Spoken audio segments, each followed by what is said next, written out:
সরস্বতী পুজোতে আমরা কোথায় গেলাম? মায়ের মুখটা দেখো, দেখতে কি মিষ্টি লাগছিল, সাথে সাজানোটাও দারুণ হয়েছিল। আমি তো ভেবেছিলাম আজকের দিনটা হয়তো কোথাও যাওয়াই হবে না। আর সকাল থেকে কি করেছিলাম না করেছিলাম সেটা তো তোমরা দেখেইছো। সেসব বাদ দিলেও সব থেকে বড় কাজ ছিল এই ব্লাউজ খোঁজার। তো ফাইনালি সব কিছু পেরিয়ে আমি কিন্তু রেডি হয়ে নিয়েছি। আর তোমরা বলো তো আমাকে কেমন লাগছে। তার উপর আর একটা কথা ছিল কি, আমি একা কোথাও যাই না, কে যাবে সাথে এটাই ভাবছিলাম। তারপর বৌদি বেরোলো আমার সাথে।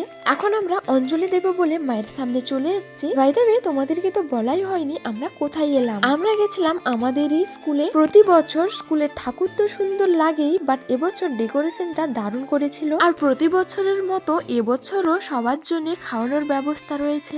আমাদের অঞ্জলি দেওয়া হয়ে গেছে, আমরা এখন একটু দাঁড়িয়েছিলাম স্কুলে। প্রায় 1.5 বছর পর আমি এলাম স্কুলে। যখন স্কুলে পড়তাম তখন স্কুলের প্রতি কোনো গুরুত্বই ছিল না, বাট এখন বুঝতে পারি স্কুল লাইফটাই সব থেকে বেস্ট লাইফ ছিল। আচ্ছা, তোমাদের মধ্যেও কারা কারা আমার মতে একমত রয়েছে কমেন্ট করে জানিও। এখন আমরা খেতে বসে পড়েছি। আজকে স্কুলের মেনুতে রয়েছে এই যে পোলাও, বেগুনি, পনির, ভাত, আলু ভাজা, ফুলকপির তরকারি, আরো অনেক কিছু। খাওয়া দাওয়া শেষ করে এখন আমরা বাড়ির দিকে যাচ্ছিলাম। হঠাৎ করে মধুর সাথে দেখা হয়ে গেল। আর একটা যে কোথায় ঘুরছে ওই জানে। স্কুল থেকে বেরোনোর পর দেখা হয়েছিল, তারপর যে কোথায় গেল খুঁজেই পেলাম না। তো চলো এখন বাড়ি যাই।